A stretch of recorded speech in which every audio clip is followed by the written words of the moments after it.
هموطنان عزیز، همه شما و هموطنان برون‌مرزیمان را به مناسبت فرارسی سال نو میلادی 2019 صمیمانه تبریک گفته به خاندان هر فرد وطن روزگار آباد و آسوده و خوشبختی و اقبال نیک آرزو می‌نمایم. سال 2018 برای مردم تاجیکستان از بسیار جهت سال واقعاً خاطرمان و تاریخی به حساب می رود. زیرا کشور عزیز ما در این سال به دستاورد و پیشروی های بسا مهم و نظررس نائل گردید. با کار در آوردن چرخه یکم نیروگاه برقی آبی راغون از جمله رویدادهای در حقیقت تاریخی سال 2018 محسوب می‌یابد. این روز را مردم شریف تاجیکستان همچون قدم بزرگ در تأمین نمودن استقلالیت انرژتیکی مملکت سالهای زیاد انتظار بودند. ساکنان کشور خوب می‌دانند که برای رسیدن به این روز مبارک ما چندین سال زحمت کشیدیم، مشکلات زیاد را پس سر کردیم و حالا در فضای وحدت و یگانگی، صلح و آرامی و ثبات کامل سیاسی وطن مقدسمان بنیاد این انشاءات عظیم را با سرعت ادامه داده ایستاده‌ایم. نیروگاه برقی آبی راغون تا کرسی با اعتماد آبادی و سرسبزی فردای تاجیکستان صاحب استقلال ما و پیشرفت منبعدی تمام ساحه‌های اقتصاد ملی‌مان میباشد.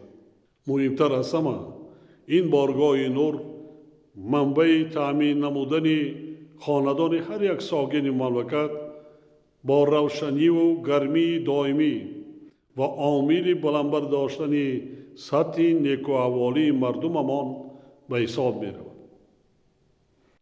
در این لحظه های ادانه بار دیگر به تمام متخصصان و بنیادگران نیروگاه برقی آبی راغون که شبانه روزی در این عرصه زحمت سازنده کارنمایی نشان می‌دهند و به کل ساکنان مملکت برای سهم وطن دوستانه‌شان در بنیاد این انشاءات تقدیرساز عصر منتداری صمیمی بیان می‌نمایم.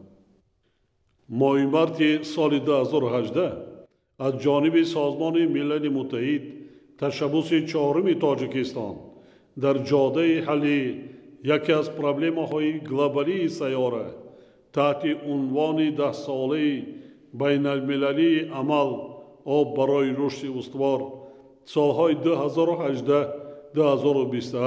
پذیرفته شد.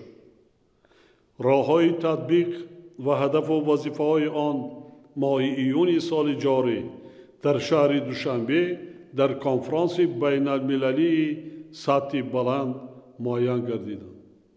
سال 2018 باز از آن جهت خاطرمان است که در مناسبت‌های دو دولت دوست و برادر جمهوری تاجیکستان و جمهوری ازبکستان گردش کلی به عمل آمد.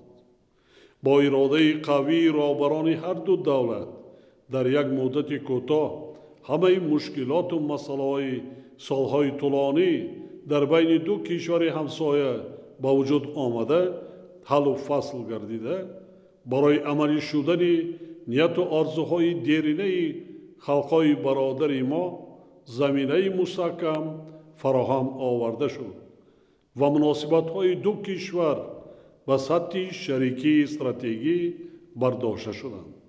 باور دارم که مردمان کشورهای ما در آینده نیز عنعنه‌های بسیار اصلی خویشتباری، دوستی و همسایگی نیک را استوار گردانیده همکاری را در همه سمت‌های حیات اجتماعی و اقتصادی و علمی و فرهنگی بیش از پیش وسعت می‌بخشند.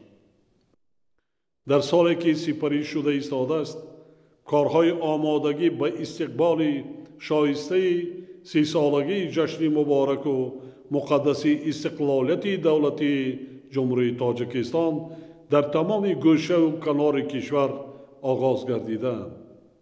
اطمینان دارم که در سال 2019 نیز عملهای وطن دوستانه مردم شریف کشور در بنیاد انشاءات گوناگون وسعت بیشتر پیدا نموده به این وسیله بسیار مشکلات اجتماعی در شهر و ناحیه‌ها و دهات مملکت جای داشته برطرف کرده می شوند. هموطنان عزیز، تاجیکان از زمانهای قدیمترین مردم هنرمند و فرهنگ دوست بودند و همیشه و کسب هنرهای اجدادی ارز می‌گذاشتند. این خصلت خوب و شغل همروزه گذشتگان یعنی هنر و هنرمندی در بین مردم ما هنوز پابرجاست. بیهوده نیست که ترغیب کسب و هنر در ادبیات عالم شمول تاجیک یکی از موضوعهای اساسی بوده است.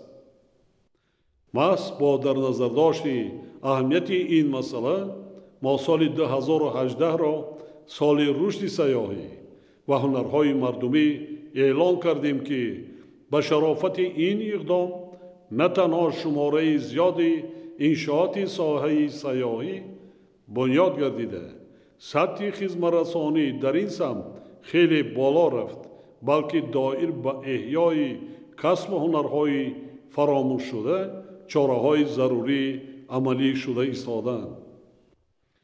ما مقصد داریم که با همین راه بسیار مشکلات اجتماعی اهالی را برطرف نماییم و برای بلند برداشتن سطح و صفت زندگی مردم زمینه مساعد فراهم آوریم. با مقصد ادامه دادن این روند ما سالهای 2019 2021 را سالهای رشد دهات، سیاحی و هنرهای مردمی اعلام کردیم. دایر به دستاوردهای سال و وظیفه‌های در پیش ایستاده چند روز پیشتر در پیام خود ابراز نظر کرده تاکید نمودم که ما همه یکجا باید صادقانه زحمت کشیده وطنمان را آباد و دولت صاحب استقلالمان را نیرومند و پیشرفته گردانیم. ما وظیفه داریم که با سعی و تلاش اهلانه نفوذ و آبروی دولت تاجیکان را در عرصه بین المللی بلند برداریم. در شرایط نهایت پرتضاد و حساس جهان معاصر توسط بنیاد قصر و مرکزهای فرهنگ، آثارخانه و کتابخانه ها برگزار نمودن چهارمین‌های فرهنگی، تجلیل سالگرد بزرگان علم و ادبیات، بلند برداشتن سطح معرفت اهالی، ترغیب علم و دانش‌های معاصر، گسترش خودشناسی تاریخی و فرهنگی در بین نورسان و جوانان و در رویه وطن دوستی تربیت نمودن آنها اهمیتی خاصه دارد. زیرا چنین اقدام راهی بسیار مؤثر ایستادگری کردن با عاقبت‌های منفی روند جهانی شوی، حمایه منفعت‌های ملی، تاریخ و فرهنگ، زبان دولتی، رسم و آیین، سنت و عنعنه و آداب و اخلاق حمیده خلقمان می باشد. در این روند ما باید به قدر دولت صاحب استقلال و وطن آزاد و صاحب اختیارمان رسیم صلح و آرامی، ثبات سیاسی و وحدت ملی را تحکیم و تقویت بخشیم. اعتماد کامل دارم که ما با زحمت وطن دوستانه و اهلانه خلق شرفمندمان همه هدفهای سازنده در سال نو 2019 به نقشه گرفته امان را سربلندانه عملی نموده پایه های استقلالیت دولتمان را تحکیم می باشیم و وطن عزیزمان را باز هم آباد و زیبا می گردانیم. با ایثار همین نیت‌های نیک بار دیگر همه ساکنان سربلند و قوی اراده و زحمتکرین و وطن دوست مملکت همچنین هموطنان برون مرزیمان را با فرارسی سال نو میلادی 2019 صدقاً تبریک گفته به خاندان هر یک شما زندگی پرنشاط، رزق فراوان، سلامتی و اقبال نیک و به تاجیکستان عزیز و محبوبمان ثبات و آرامی، وحدت جاودانه ملی و پیشرفت روزافزون آرزو می نمایم. سال نو میلادی مبارک باشد هموطنان عزیز.